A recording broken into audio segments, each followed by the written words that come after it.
I think the topic is what has maybe brought people here. It's slightly unusual. It's also quite topical because of the year that's in it, the anniversary of the extension of the female franchise. There's some more people coming in. But we'll carry on anyway. So the issue of female suffrage in the context of the Home Rule crisis is complex and multi-layered. Unionists and nationalists who were at odds with one another over Ireland's constitutional future had their respective interactions with the female suffrage movement, as well as their own internal wrangles on the issue. For political unionism, it might be assumed that because of Edward Carson's opposition to female suffrage and the fact that suffragettes waged war on unionism in 1914, that the unionist attitude was homogeneously opposed to female suffrage. Indeed, Carson's name had been received by female campaigners with boos and hisses up and down the country, for example at a female suffrage meeting at Ballina. However, I want to demonstrate that the relationship between female campaigners and political unionism was a complex one, much more so than has previously been considered. Vivian Kelly has observed, for example, how James Craig was actually a supporter of the women's cause, though was, quote, not prepared to challenge the determined stand of his leader, Edward Carson. So how did this dynamic play out behind the scenes in the Unionist Party? In the wider context, unionism appears to have embraced female participation in the campaign against Home Rule. In his address at the inaugural meeting of the Ulster Unionist Council, Thomas Sinclair, the author of the Ulster Covenant, referred to the invaluable work done by the women in 1886 and in 1895. At the same meeting, reference was made to Isabella Todd and Mrs. Mitter of Limavady, who had given a fine lead to Unionist women in the past. Reference was also made to a Munster petition of 1893, signed by the women of Ulster, almost 20,000 of them, registering their opposition to the Government of Ireland Act. In a similar vein, almost 250,000 women signed the Women's Declaration in support of the Ulster Covenant in 1912, though it is significant that they signed a separate document expressing their desire to associate themselves with the men of Ulster in opposition to Home Rule. The Ulster Women's Unionist Council, on the other hand, became the largest female organisation in Ireland, quickly amassing a membership of over 200,000 women. The Ulster Women's Unionist Council is described by its historian Nancy Kingan as a strong, active and democratic organisation to bring together Unionist women in all 9 counties of Ulster and to work in close cooperation with the Ulster Unionist Council. By September 1912, the Ulster Women's Unionist Council were being referred to in the local press as lady politicians, showing just how the scale of this organisation had enhanced the prominence of female political opinions. Unionist women also became involved in the Ulster Volunteer Force. Their primary role in that organisation was in the UVF's Nursing and Medical Corps, which was driven by the Ulster Women's Unionist Council. Quincy Dugan has shown that as the nurses became more prominent, so too did the patronising attitudes and commentary of men. Nurses complained, for example, that during reviews the men were inspected differently, while newspapers often mentioned the women only in terms of their visual contribution to the organisation as opposed to their practical contribution. Unionist women were also involved in the signalling and dispatch riding corps, and also regularly took part in full UVF drill, as you can see from this group of ladies in County Donegal. In Omagh, for example, a female unit of 40 women participated in rifle shooting and weapons handling practice, meanwhile others were actively involved in gun running. It is estimated that as many as 5,000 women participated in the Ulster Volunteer Force. Now, female participation in the anti-Home Rule campaign shows, I think, that unionism saw merit in utilising its women, but it should not be viewed as some sort of a victory for female citizenship. The Women's Declaration was secondary to the men's version. The Ulster Women's Unionist Council was peripheral to the political crisis, and the women of the UVF were very much auxiliaries who were often patronised. Louis Bennett of the Irish Women's Suffrage Federation pointed out the contradiction of the Unionist position, and she said, "I refer to the Ulster Unionists in connection with other political organisations whose members accept and plead for help from women whilst refusing to grant them any political rights." Until recently, very little was known about the various aspects of the suffrage movement in Ireland. Even less is known about its interaction with political unionism. Indeed, the narrative of the Home Rule crisis is often guilty of being dominated by male characters, the role of women in this context being under-researched and rarely understood. Ronan Fanning's Fatal Path, for example, makes no mention of female suffrage in his most recent attempt to depict the Irish Revolution, while A.T.Q. Stewart's definitive account of the Ulster crisis has similarly avoided the issue. Historian Diane Urquhart has pointed out that the shortcomings of historical writings on Unionist women, for example in this period, and although attempts have been made to address this since 1984, it still requires some considerable work. Beginning with the 1912 Conciliation Bill, I plan to discuss the Unionist stances on female suffrage. Then, by using the limited primary sources at our disposal, we will explore the intriguing position of the Ulster Provisional Government and the promise of votes for women before investigating an alleged U-turn in 1914. Why did Unionism not remain committed to its position on female participation in democracy? Female responses to the situation are also key to this discussion, and by looking at the Ulster Women's Unionist Council's reaction to this proposal of the Provisional Government, I will consider if it was legitimate for suffragettes to direct their anger at Edward Carson.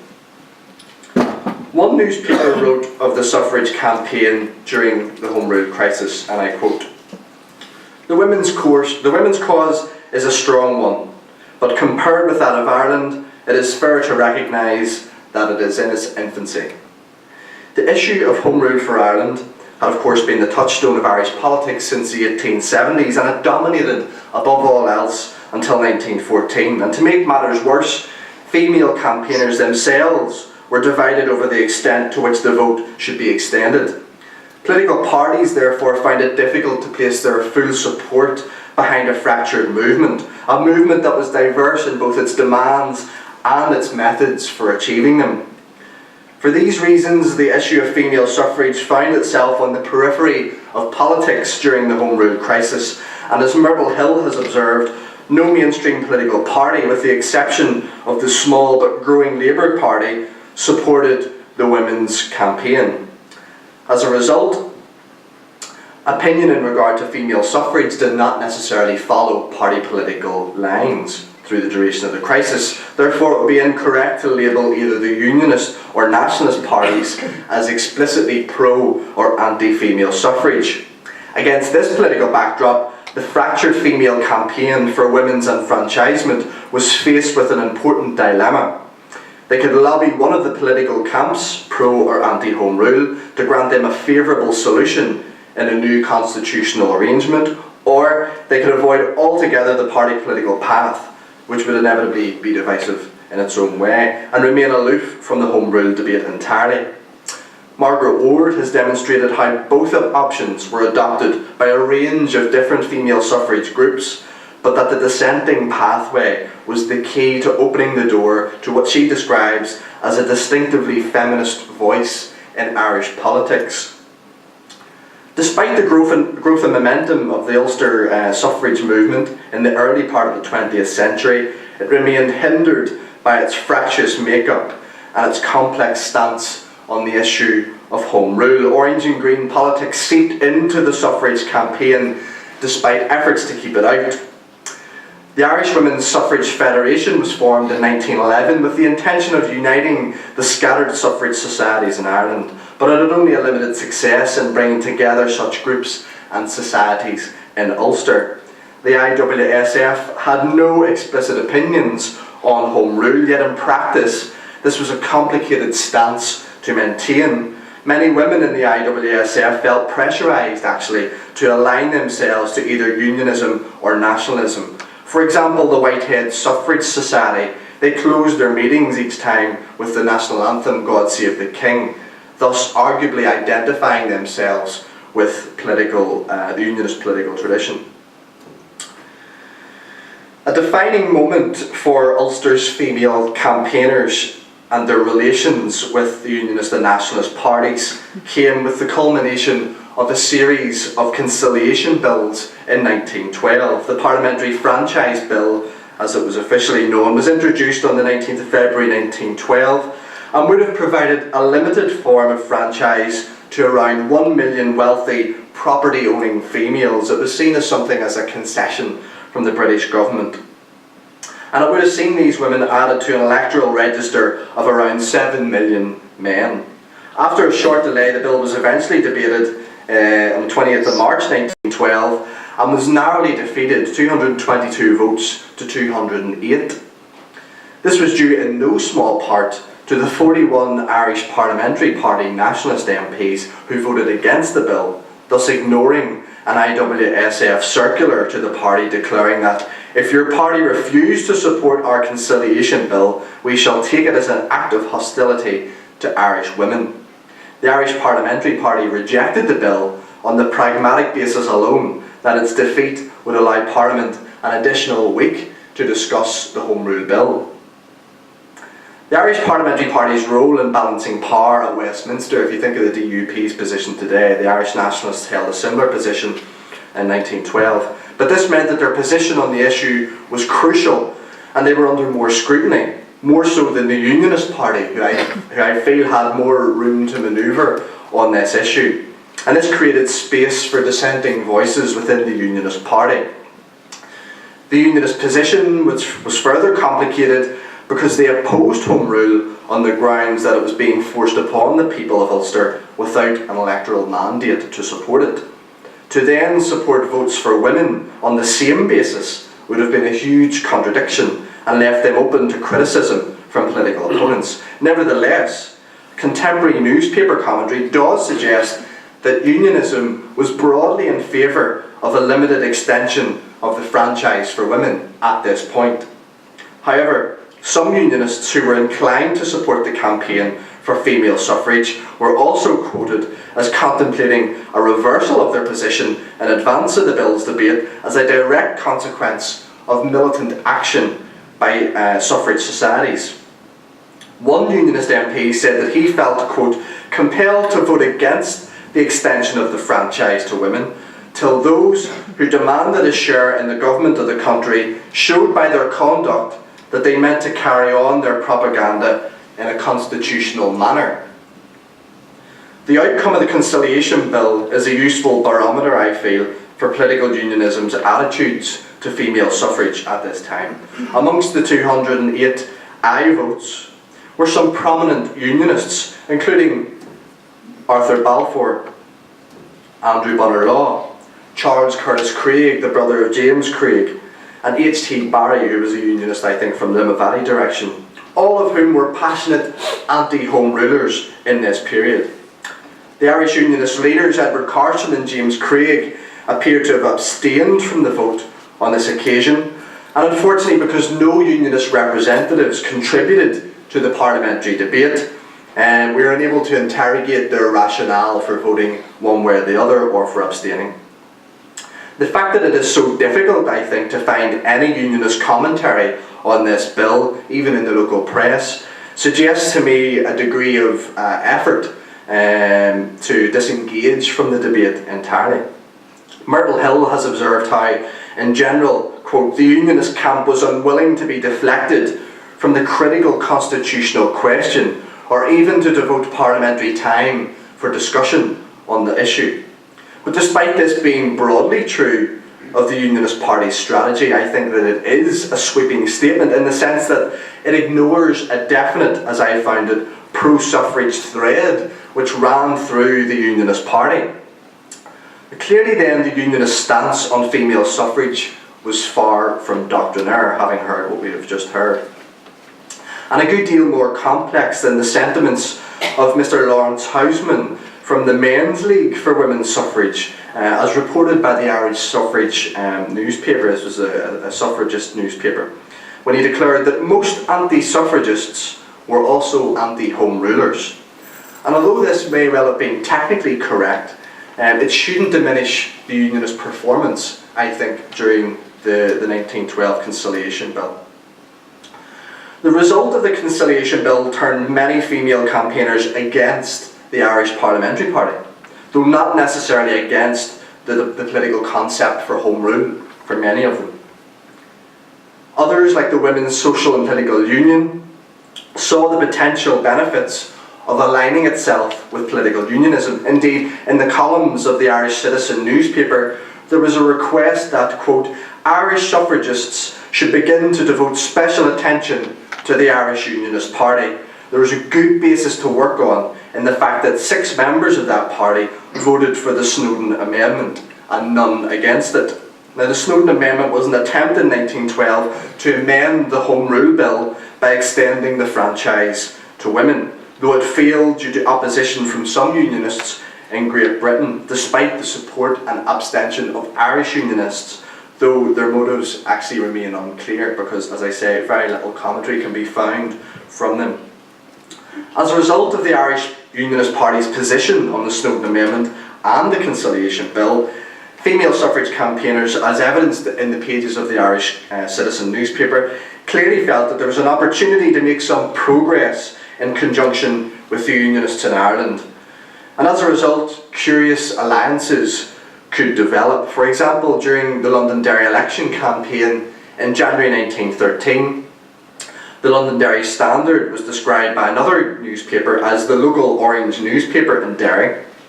It was accused of encouraging suffragist agitators, as it described it, despite the Unionist candidate Colonel Pakenham's opposition to female suffrage. The Derry Standard made attempts to soften Pakenham's position in a bid to play the suffragists against the Liberal pro-Home Rule candidate.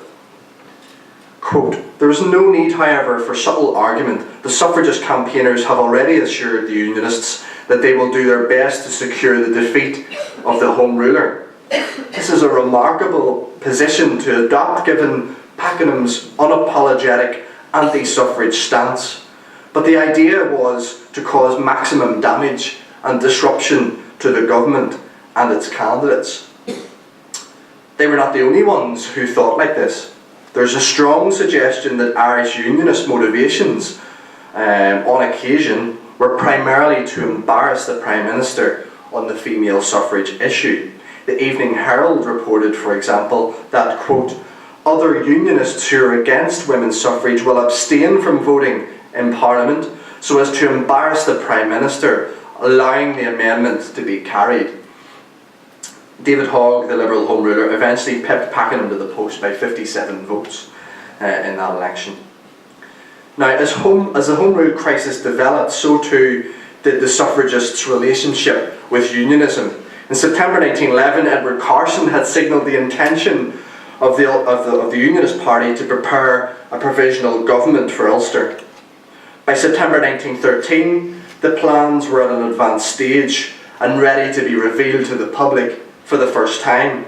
However, during the above-mentioned Londonderry election campaign in January 1913, the Unionist candidate Colonel Pakenham stated to Margaret McCubry of the Women's Social and Political Union and leader of the Irish Women's Suffrage Society that he was not in favour of giving votes to women, one of his objections being that if they got the franchise, women would inevitably sit in Parliament in the years to come. Sounds strange actually saying it out loud now, but that was his rationale. Pakenham was consistently opposed to votes for women in any form. McCubry then asked him, interestingly, whether in the event of a provisional government being set up in Ulster, if Pakenham would be in favour of granting women the full rights of citizenship under that government. And the newspaper reported that the reply was in the negative. I can just imagine what he might have said to that. But this exchange indicates to me that the female campaigners saw the provisional government as a means of progress for their suffrage agenda months before the details of the provisional government had been made public. So this wasn't made public until September 1913, but here during an election campaign in January 1913, you see evidence of women agitating for their role in that provisional government, so they certainly saw merit in that. Now, on the 11th of September 1913, the Belfast Newsletter reported that the Women's Social and Political Union, the militant suffragettes, had decided to intervene in the Ulster situation by putting pressure on Carson to include votes for women in the Ulster Provisional Government. Smaller suffrage organisations also opted to exert some pressure on the Unionist Party on this issue. The Bushmills Suffrage Society, for example, published a resolution calling on Carson to give women the vote in any elections held to constitute the Provisional Government. Such pressure seemed to have produced immediate results when the very next day the Belfast Newsletter published a private letter from Robert Dawson Bates to the Secretary of the Ulster Women's Unionist Council, who was, ironically, a man, John Hamill. It was titled the Ulster Women's Charter. Now, in the course of the Bates letter, reference was made to the provision for, quote, franchise for women on the basis of the register for local government purposes. In taking this step, the Council are merely following the policy which they have consistently adopted. And this appears to be an indication by the Ulster Unionist Council that the franchise for women was always included in their plan, regardless of the threat of a public campaign by the Women's Social and Political Union. We might make an assumption that Bates had simply responded to female pressure by granting this concession. However, the letter was dated the 10th of September 1913, before the announcement of the WSPU's intervention. Furthermore, the plans did seem to be at a fairly advanced stage when they were revealed. The sequence of events is further complicated by the fact that on the 8th of September, 3 days before the Bates letter was published, at the weekly open-air meeting of the Irish Women's Suffrage Society, congratulations were offered to, quote, the men of Ulster in being pioneers to hold out political enfranchisement to women. It would seem that the news had somehow already reached suffragist campaigners before the Bates letter had been published in the Belfast Newsletter. This brief exchange in some ways generated more questions than answers. Not least, was it really true that possibly the most conservative part of the United Kingdom was going to give votes to women first?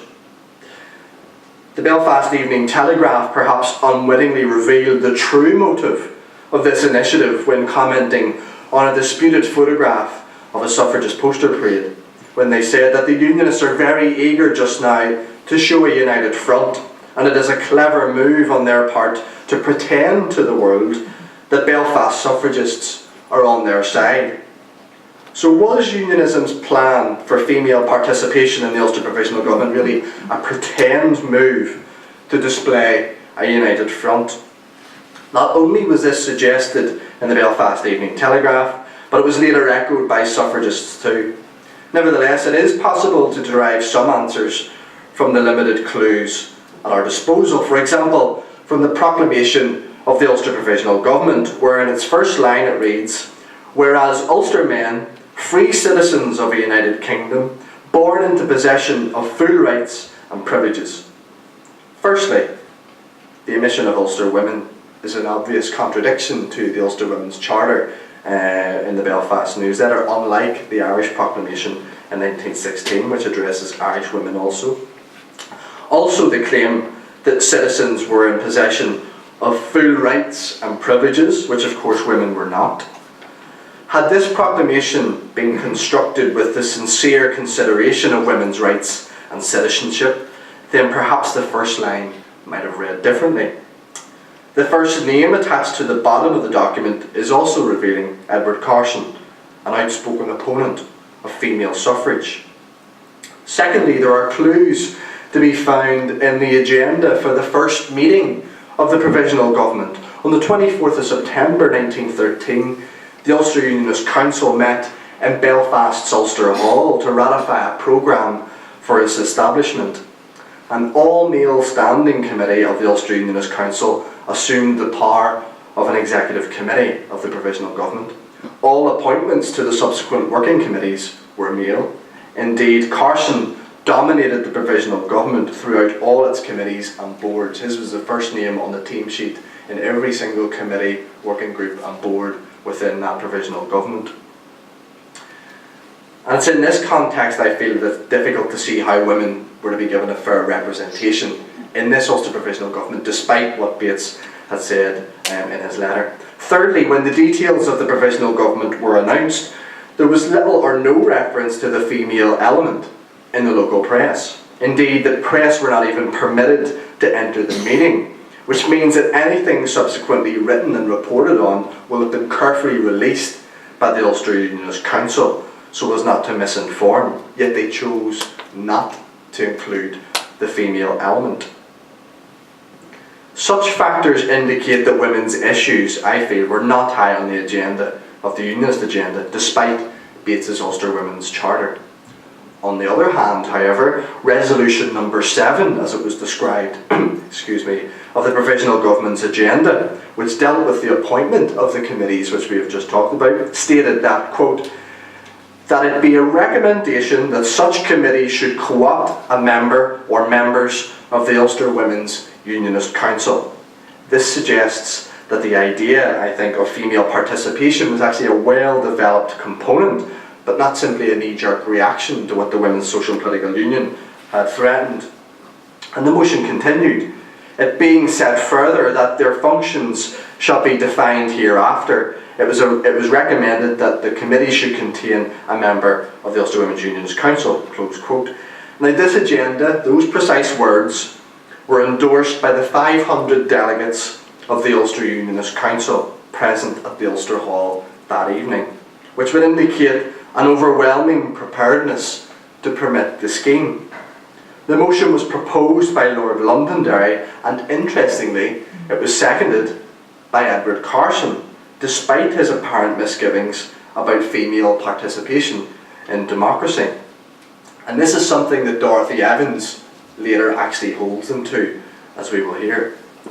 Now, the Bates Ulster Women's Charter was at its core an invitation to the Ulster Women's Unionist Council requesting a submission of female names to serve as representatives on its provisional government, quote, with a view to taking their proper share in the management of the affairs of Ulster.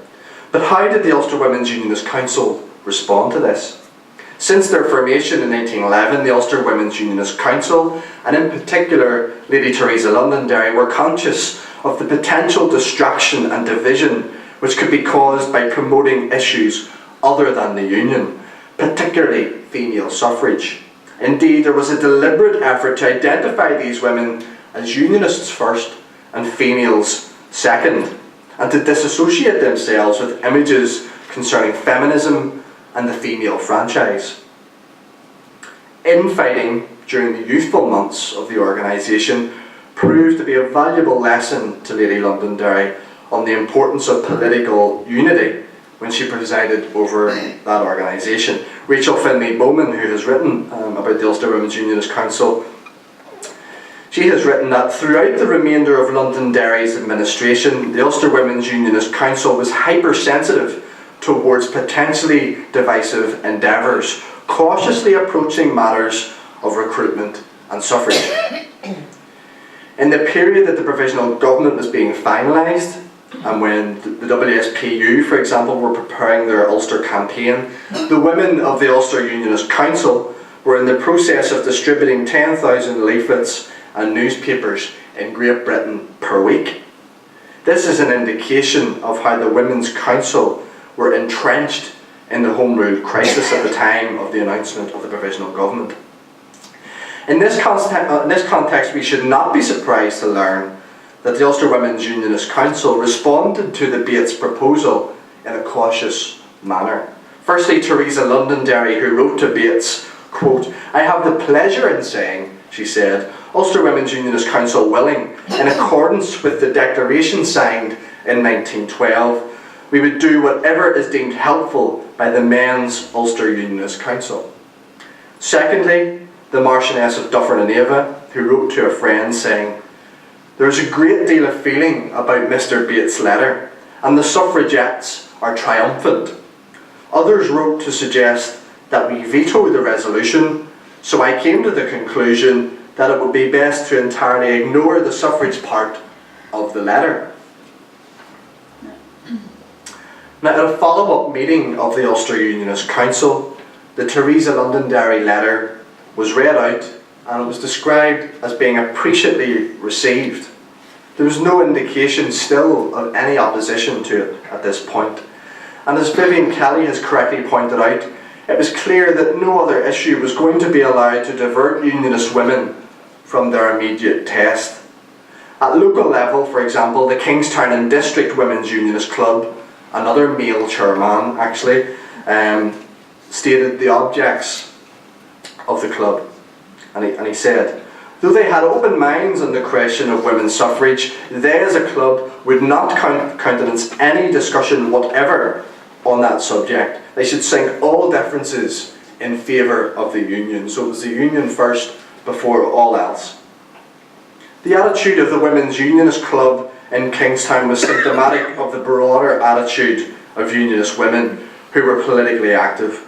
In hindsight, this might be regarded as an opportunity missed by the Unionist women to advance the cause of female rights and citizenship in Ireland through the Ulster Provisional Government. It seems to me that there was something on a plate here for them and they refused to take it. So how did the suffragists and suffragettes respond to what was going on? Despite Myrtle Hill's description of a flurry of excitement, as she described it, amongst the female campaigners, suffragists also responded cautiously to the Unionist announcement of plans for female participation. In the columns of the Irish Citizen newspaper, space was created for discussion on this striking move by unionism. Initially, they pondered what had contributed to this positive result, including the sincere suffragist convictions of a certain number of Unionist MPs, as it was described, most notably Captain Craig, who has always supported suffragist measures in Parliament. Another Unionist, G.L. Moore, allegedly wrote a letter to the Belfast newsletter supporting the Unionists' female initiative, but it was refused publication. Carson, on the other hand, was denounced by suffragists as an opportunist. And I quote, "We congratulate him," this is from the Irish Citizen, "we congratulate him on his cleverness.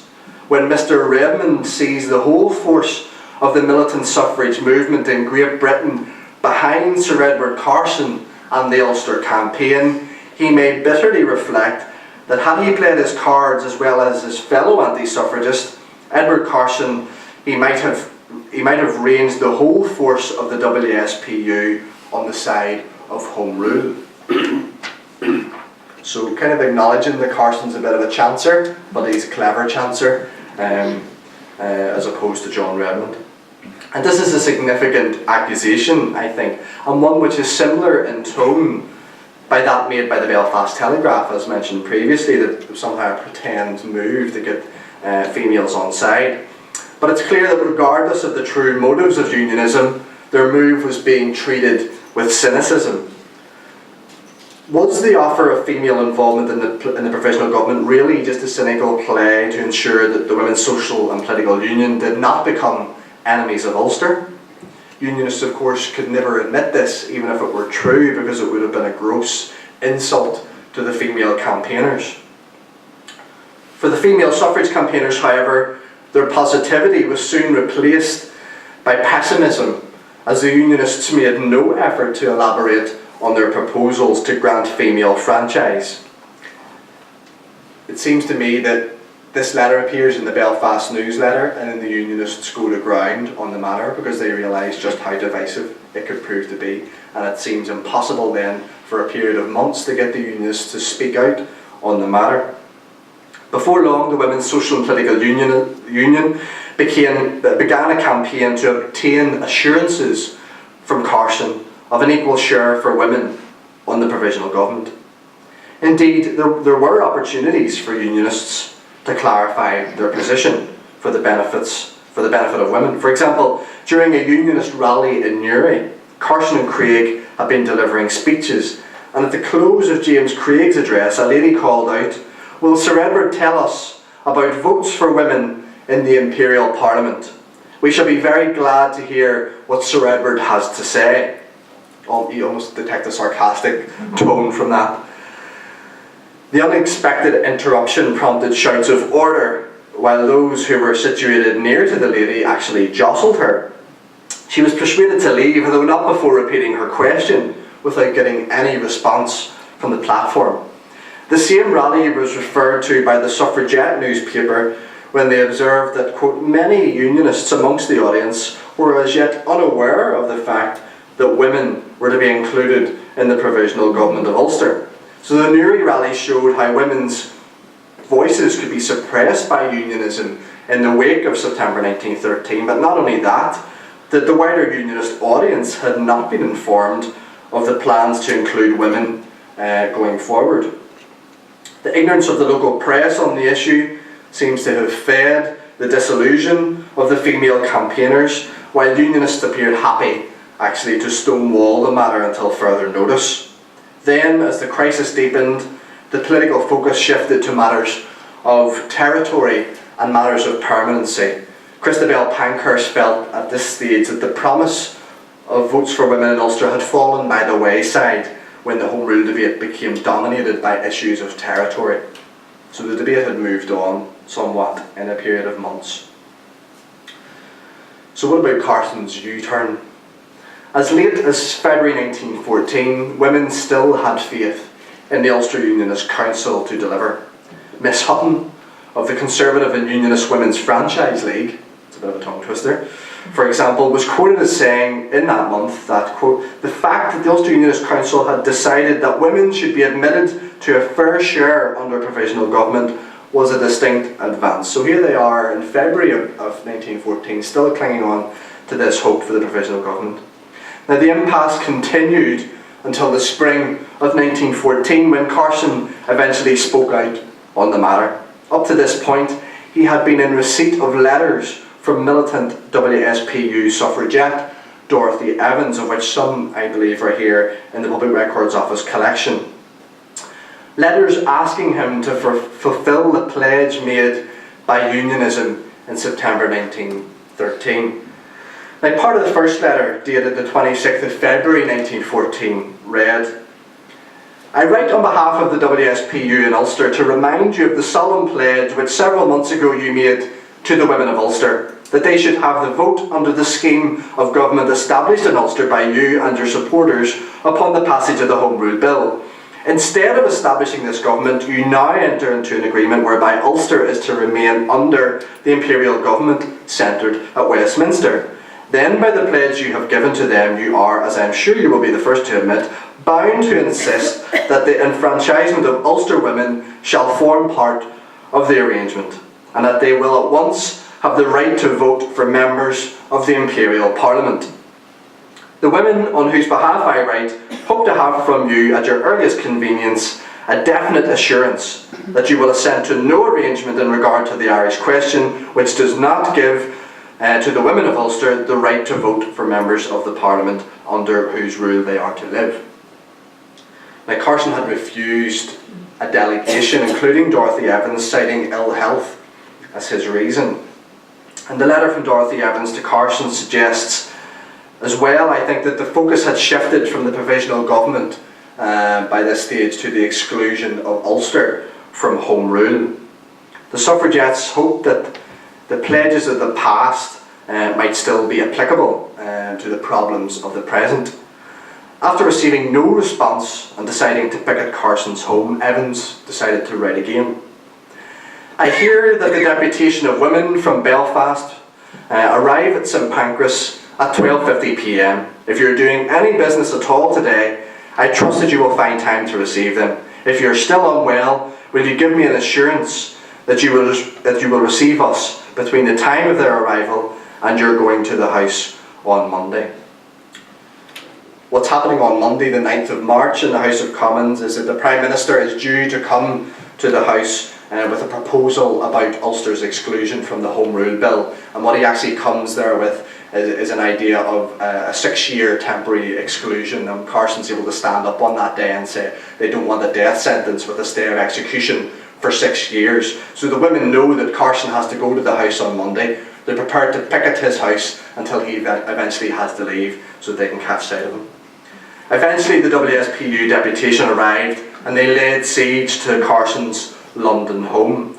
They did so for nearly 5 days after he refused to meet them due to ill health. We are determined, they told a local reporter, to remain here on the doorstep until Sir Edward meets us or makes an appointment with us. Carson eventually provides them with a much anticipated response, and he said, "In reply to your letter, I'm very sorry I cannot comply with your request. The small party I lead in the House of Commons are concerned with opposition to Home Rule, and as they have different views on the question that you're interested in, I have no right or authority to represent them in any way." In other words, he can't bring his party with him on the matter. Evans responded, "In reply to your letter, we beg to say that it is not only the parliamentary action of yourself in which we are interested. What we want to know is what is going to be done in Ulster for the women in view of your promise on behalf of your party that Ulster women shall vote." When that pronouncement was made, it meant that they were united in support of it, and I think what she's referring to here is the meeting in the Ulster Hall where 500 people are able to vote in favour of the resolution, so she's holding them to that. Therefore, no question of their divergent views can now arise. That is a settled question. In other words, you've already decided that women are going to get the vote now. Let's get down to business. You can't go backtracking now. They have committed themselves to votes for women, and we hold that the Parliamentary Unionist Party is committed to this measure so far as Ulster women are concerned, and we cannot accept anything about difference in your party on this question. The most important thing at the moment is the situation in Ulster, and it is about that which we wish to speak to you. You're not only a parliamentary leader, but you are the leader of an armed force of 100,000 men in Ulster. We maintain that this armed force must wield their power to enforce a settlement of the Irish question, with guarantees both for Ulster women as well as Ulster men immediately. We must therefore ask you to receive the deputation which is desirous of hearing your views. Carson then can't even be bothered responding himself. He gets his secretary to respond the next time, saying, "Sir Edward Carson desires me to say that he has received your letter of today's date and has nothing to add to his former letter." You can imagine their disappointment. The local press reported that the women intended at all costs to see Sir Edward before he left his house to visit the House of Commons, in order to question him on the subject of votes for women should an Irish Parliament come into existence. Pickets remained on duty throughout the day, despite the almost continuous downpour of rain. Relief parties arrived at intervals, so they sound quite well organised actually, the ladies. On the 9th of March, Carson had many visitors, including James Craig, who stopped by and had a long conversation with the women on Carson's doorstep. He intimated that Carson would receive the deputation at 1 o'clock. The siege was then raised. The women reminded Carson once they got in of his promise that under the Ulster Provisional Government, women should have the vote, and insisted that he should accept no settlement of the Home Rule question which did not guarantee to Ulster women the rights of citizenship. Carson said that the Ulster members were divided on the question of votes for women, and he could not allow division in their ranks as long as the Home Rule question was before them. He felt that the constitution of the Provisional Government had been drawn up on the lines of an extension of local government. In other words, that some women were already able to vote in local government elections, and he saw the Ulster Provisional Government as a mere extension of this. But it was obviously impossible, he said, for him to insist that in any settlement about Ulster, that Ulster women should have votes. If Ulster remained under the Imperial Parliament, it would be a ridiculous proposal, he reckoned, to suggest that they should have a different franchise in one part of the UK to the rest. The women regarded this response as unsatisfactory and subsequently announced that they were now at war with the leaders of the Ulster movement. Now, Carson's biographer, Montgomery Hyde, had a slightly different version of events with an amusing story in it, and I'll share it with you. And he says one of these ladies transferred her attentions to Carson and would waylay him as he entered and left his London house at Eaton Place. Being of a persevering disposition, she then proceeded to chain herself to the railings of the house. Carson conceived an ingenious and amusing device for ridding himself of this embarrassing manifestation. Anticipating the demands of nature, Carson told the butler to take a jug of water and distribute its contents so as to form a thin trail from the enchained lady. There is nothing that kills quite like ridicule. The suffragette soon unchained herself and shamefully made off. Now, there was no mention of any of this in the local press. In fact, the press said that Carson never left his house for the whole 5 days of the siege. So I think Carson's biographer on this occasion has embellished the story somewhat. Nevertheless, in March 1914, Carson received yet another deputation, but this time at Craigavon House in East Belfast, representing the Irish Women's Suffrage Federation.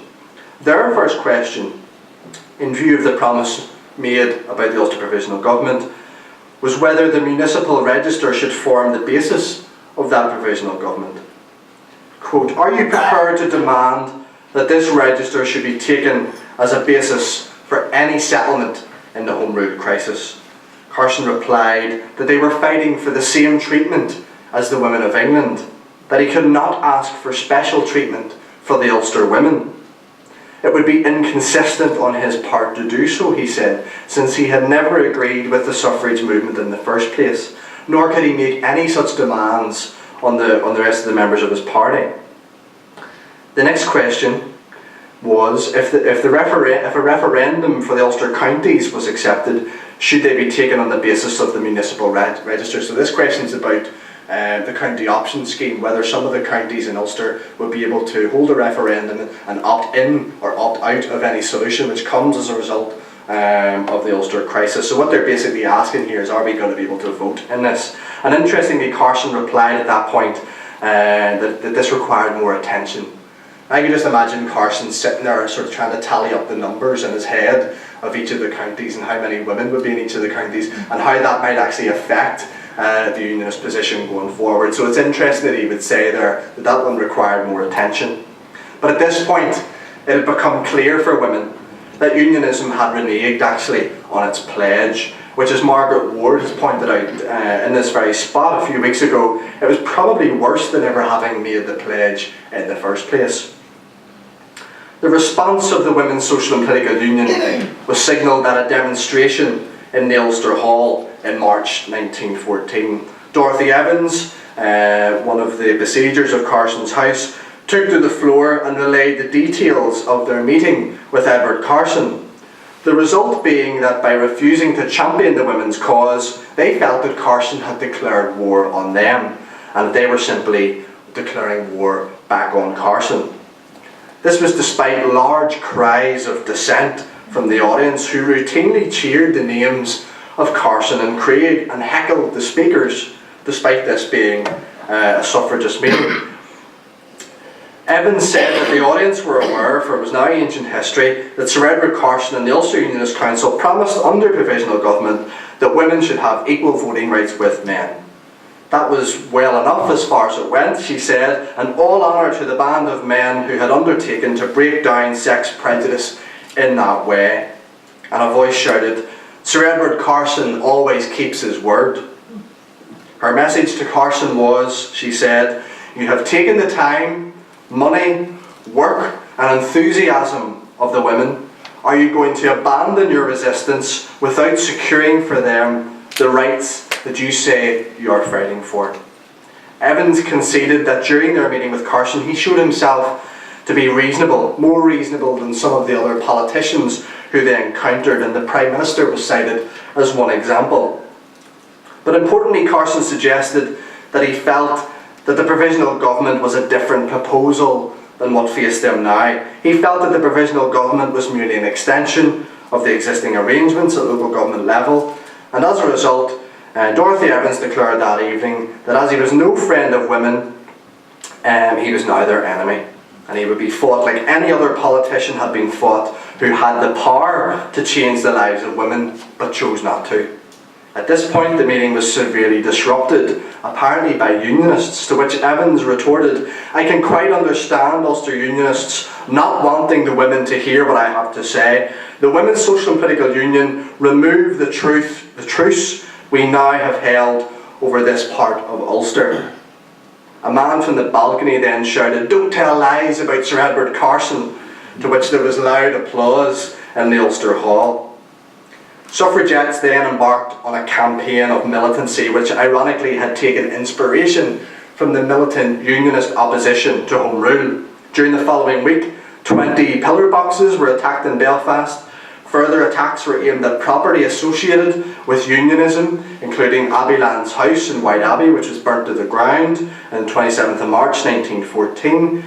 And in some cases, suffragist literature was discovered at the scene, along with messages directed at Unionism. For example, a reply to Carson's Betrayal of Women lay amongst the burnt-out shell of Orleans at Kilroot. The militant campaign did eventually peter out due to the outbreak of the Great War in August 1914, and it had no real impact on the attitudes of Unionists towards female campaign. Now, in conclusion, you'll be glad to hear, you'll notice Carson's name on the first board in from the right. It's clear that women played a substantial role in Unionism's anti-Home Rule campaign. However, it should not be regarded in hindsight as a serious step, I think, towards citizenship for women. Unionist women certainly didn't see it as that at the time, and neither should we. Nevertheless, if women were able to participate in the anti-Home Rule campaign through the means which we talked about at the start, it shouldn't really have been a large leap for political unionism to support their full participation in the democratic process, yet this didn't materialise. The fractured nature of the female suffrage societies and their complicated position on Home Rule meant that neither the Unionist Party or the Nationalist Party could throw their full support behind the suffrage campaign. However, despite the fact, as Myrtle Hill has written, mainstream unionism regarded the female suffrage issue as an irrelevance, I think that in some cases it does become an important issue for them. Their motives, however, remain unclear and shrouded by innuendo of, for example, attempting to cause embarrassment and damage to the government by quietly encouraging the Conciliation Bill to pass through Parliament. Now, when they had ridden this horse, I think, for a sufficient period, the issue of female participation became difficult to avoid when framing their own idea for the provisional government. Faced with the prospect of a vociferous collection of female societies as enemies, I think that this proposal was held out as a fig leaf to women in a populist attempt to try and stymie a potential enemy.